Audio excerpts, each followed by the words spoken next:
Today on What's Next. 1, 2, 3, let's go! The National Senior Games are a wonderful opportunity to reclaim the athlete within.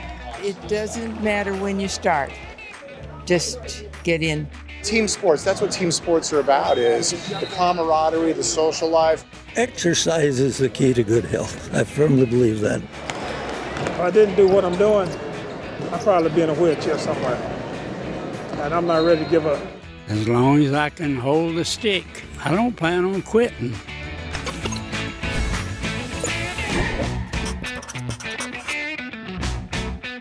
Welcome to What's Next. I'm Mark Middleton, and today we're sharing some of our favorite moments from the National Senior Games in Fort Lauderdale. And please, don't run to the kitchen for a snack if you're not interested in sports, because this is much bigger and broader than that.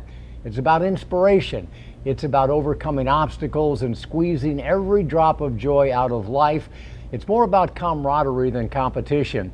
And if the National Senior Games ever adds storytelling as a competition, this would be the podium, folks. All with gold medals hanging from their necks. Bill Schaefer, Amy Sweezy, and Dr. James Smith Jr., aka Team GB. And together, we're going to shine the spotlight on the men and women from age 50 up to 103 who competed in Fort Lauderdale and inspired the world with their example. We've met so many athletes across more than 20 sports, and for us, the takeaway was bigger and broader than their time or their score. They help us all, no matter our current condition or struggles, understand that more is possible. We all came away realizing that for most, master sports are more about fitness and friendship than about winning and losing. So Bill, start us off today. Who was one athlete or one team that really inspired you? Oh my gosh, there were so many. Everybody had a great story for why they were there, but I think I'm going to say not just because she inspired us, but because she has basically been the Pied Piper for women's softball in her own community. I'm going to say Midge Ferraro. Now, she's considered the mother of softball in the Villages, Florida. When she first moved down there was no softball at all, but it was her dream to be able to play. So what did she do? She took it upon herself to recruit a team. Then she found enough players for another, and then teams for every age group, and then people to play against. And she has done this all by sharing her passion, by selling the benefits, the virtues of activity, of doing something fun, something you love, even when your own family members tell you you're too old or too crazy to do it. Midge has hundreds of older women playing a kids game and loving every single minute of it. Mark, how about you? Yeah, it is easy to see why she's such a great coach. You know, Bill, I was inspired by Charlotte Sandel from Montana, and I have to tell you, I wasn't alone. Charlotte was the oldest swimmer in the games at 100 years old, and everybody wanted to talk to her. In fact, HBO's Mary Carrillo interviewed Charlotte for Real Sports with Bryant Gumbel. Mary didn't believe that Charlotte was 100, so Charlotte whips out her driver's license, and when Mary saw that Charlotte is 100 and is an organ donor, she said that, "I'll take any one of your organs." I chatted briefly with Charlotte just moments before she set a world age group record in the women's 100 to 104-year-old butterfly. What's your message to people out there about what's it take to keep going? It doesn't matter when you start, just get in and do it. And find people with whom you're friendly and can not compete with, but feel comfortable with and enjoy them. And that's the only thing you should be doing, is enjoying it. What do you think when you look at the heat sheet and you see your name and 100 after it? That's the first time. It's the first time I've ever seen that. How does it make you feel? That I made it this far? Good, yeah. Yeah, I've outlived all my ancestors, and I owe it to swimming, I'm sure. That's a pretty desirable 100 years old, isn't it, folks? Here's the cool thing. She didn't start swimming. She didn't learn to swim until she was in her 70s after retiring. And she doesn't just swim. She paddleboards. She volunteers at the Montana Historical Society, and she loves to travel. And here's the good news. She is the future that awaits more and more of us if we stay active and we stay engaged. Dr. James, who inspired you? Oh, it had to be Lindsay Tice. I mean, 103 years old, out there on the golf course, crushing it, hitting them further than John Daly. Oh, he's better than me, let's put it that way. But his passion, his enthusiasm, and his drive, that's what really resonated with me. I think it's helped to keep me going, helped to keep me healthy. I just enjoy being out with the people and out in the open and just enjoy playing. Most every time I play, I shoot better than my age. I'm 103, and I usually shoot around 100. I'm proud that I'm able to do that. I just feel honored to be the oldest one still playing, as long as I can hold a stick. Really, I don't plan on quitting. I loved hearing Lindsay Tice's story. Are you kidding me? 103 years old, still crushing it, getting up every day, every day. They say you'll always get what you've always gotten until you become the person you've never been. Well, he's being that person every day. For me, I'm going to have to go with Kathrine Switzer. She's a pioneer in women's sports history, and honestly, she really changed the world. She was actually the first woman to officially register and run in the Boston Marathon. That was in 1967. But there's a photo I want you to look at. You've probably seen this. It's pretty famous. It's an image that happened during that race, and the race director actually ran onto the track and physically tried to remove her from the race simply because she was a woman. Now, Kathrine went on, she finished that marathon, she did not stop, and then of course became an inspiration to women everywhere. So she went on to create an international running circuit. She's got programs in 27 different countries for more than 1 million women, and that worldwide participation helped convince the International Olympic Committee to include the women's marathon in the 1984 Olympics. So, of course, Kathrine still runs, and she competed in the 5K and the 10K at the Senior Games in Fort Lauderdale. And she was honored as the final torchbearer at the Flame Arrival ceremony. So, Kathrine Switzer, bravo. Well, she is certainly an inspiration, and you can hear so much more from her on our complete episode of our Fountain of Youth podcast. That special episode with Kathrine Switzer and so many more conversations with Masters athletes, coaches, and industry leaders are available right now on Spotify, Apple Music, and more.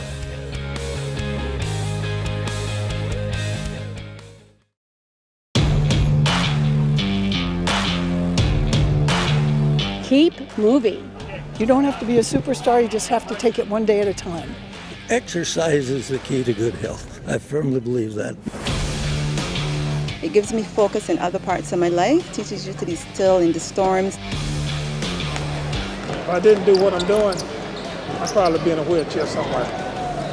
And I'm not ready to give up. It's not necessarily about trying to win a medal. It's about learning more about yourself and what you can do in the rest of life. Welcome back. We are right in the middle of a special episode of What's Next, one where we shine the spotlight on a lot of people. There were over 12,000 all over the age of 50 who took part in, who competed in, but who mostly inspired everyone who saw them because they competed in the National Senior Games. And to give you an idea of what an amazing event this is, let's bring in Dr. James Smith, Amy Sweezy, and Mark Middleton to see what you guys thought. What will you remember, or what one thought, one lesson, one takeaway can you guys share from the games? Mark, you want to go first? Bill, there's lots I'll remember, but today let me just mention three things: pickleball, pickleball, and pickleball. I will never forget the first time I walked into the competition venue in the Broward County Convention Center. It was bigger than 6 football fields, over 1,500 competitors going at it all day long, nearly every day of the games, and it was intense competition. Easy to see why pickleball is now the fastest growing sport in America, and what makes it unique is that it's the rare sport that can be quickly and easily learned and immediately enjoyed by anyone of any age, any shape, any size, any fitness level. But the better you get, the more challenging it becomes. In fact, many world-class tennis, racquetball, and handball players are now switching to pickleball. It's the rare sport that good players can play with novices, grandparents can play with their grandkids, and everybody has a great time. And I was especially inspired by the large group of 85 to 95-year-old women, all former tennis players, who thought that their playing days were over until they found pickleball, and now it is quite literally what keeps them going. I'm still have not tried pickleball, but it's especially on my list, right? Pickleball, pickleball, pickleball. The thing that I learned is I think that the thing that I took away is it's really more than just who won the gold. Now, maybe the athletes don't think that, but what I thought was it's really more about the health and the well-being. I mean, we can see that if we stay active, this is what life can look like in our 60s, in our 70s, 80s, 90s, even the 100s. So it's really not about how long it takes somebody to run down the track or how high they can still jump or how the skills may have faded with age, but just by staying active, being engaged, exercising, we can extend our lifespan and add more healthy years to our lives. Not just years, but healthy years. So we can all do a little bit of something to stay active and exercise, and playing sports is really a great way to do that. I love your healthy years. I love that. For me, it was their focus, their extreme focus, because we believe that what you focus on grows. We live a life where we focus on problems and what's wrong and the noise. These athletes focused on the outcome. They were focusing on their possibilities, not their problems, their opportunities, not their obstacles. What you focus on grows, and they kept their eyes on the prize. It's a great example, and you know, it's kind of tails from that into what I've took away, and that's don't quit, don't give up. And it was exemplified by a guy named Andy Layton. What an example of a guy who got a bad break in life but found a way around it. Andy loved tennis. That was his thing until he got Parkinson's disease. Couldn't do it anymore. Wanted to quit. His wife would not let him. Said, "You will not fade away. You will not give up. Get out there and find something else." And as Mark said, the answer, pickleball, pickleball, pickleball. He fell in love with it. In fact, they both did. They both compete at the National Senior Games. He's got a group called Andy's Army, inspired by him to help others with disabilities get involved as well. Andy's wife ended up being diagnosed with breast cancer, and Andy said to her, "You can't quit either." Now she's out there inspiring cancer survivors. Two people who could have just faded away, but instead said, don't quit. They're living life on their own terms, they're having fun, and they're leaving a legacy we will not soon forget. Yeah, so many great stories, so many great athletes. And if you've been inspired by the athletes that we've talked about in today's show, it's not too late to get into the game yourself. Up next, we're going to preview the 2023 National Senior Games and what you might expect in Pittsburgh.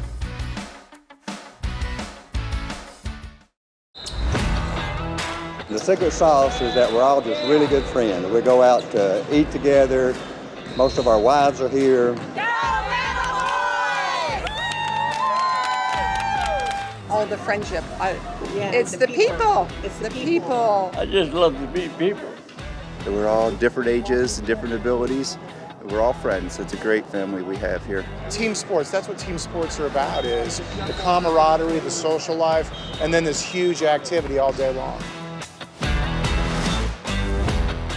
The time for you to start planning your trip to the 2023 National Senior Games in Pittsburgh just happens to be right now. And don't think you don't belong, folks. There is something for everyone from age 50 to over 100. In fact, we recently sat down with Jennifer Hawkins of the Sports Pittsburgh team to learn how the 2023 games will be an experience unlike any other. Jennifer says whether you're going to win medals or you just want to compete and make new friends, or you're going to support the athlete in your life, maybe you just want a vacation in a very cool city, then Pittsburgh 2023 is for you.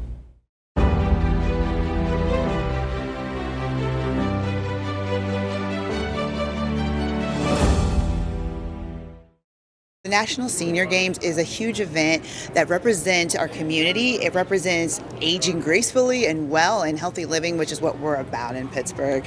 We were very fortunate to host the National Senior Games in 2005, and it was just an overwhelming success. And it was just the perfect time, especially coming out of the pandemic, to really talk about Pittsburgh's back open for business, but also we are welcoming all, and we want you to live healthy and live well in our community. If somebody asked me to name a real sports city, Pittsburgh would be near the top of the list. It should be at the top of your list, Bill. I'm not going to lie. There are some great sports cities in the country, but I don't think there's anything that touches Pittsburgh. We are truly the city of champions throughout the decades. We are the only team that our city colors are the same colors as our 3 professional teams. It's really hard to compete. We're crowning champions in the city of champions. We're going to do it again in 2023. And that these athletes are going to feel that. They are going to know they are in a city to compete. It's an iconic sports destination. Tell me about the pulse of the city, the heart of the city. What is Pittsburgh all about? Pittsburgh is all about welcoming these athletes who are coming to town. They're about hard work, dedication, and earning that championship. I feel like you can go a lot of places for a vacation during the senior games. You're going to come to Pittsburgh, you're going to get a vacation, but you're also going to walk away with a medal earned. So we're just really excited to showcase that. But the majority of the events will be in downtown Pittsburgh, and it's such a small, walkable community. The participants are going to have an overwhelmingly fun experience. You don't want to miss it. It's going to be exciting, it's going to be fun, along with amazing competition, amazing venues. You're just going to have a lot of fun even when you're not competing. To start planning your trip to the 2023 National Senior Games and to learn more about this must-see destination, just go to sportspittsburgh.com, a division of Visit Pittsburgh. Let's take a look now at our bold social video of the day. One TikTok user by the name of Emily Jocks couldn't resist showing off just how impressive her dad is to the entire world when this 81-year-old gets up onto a treadmill.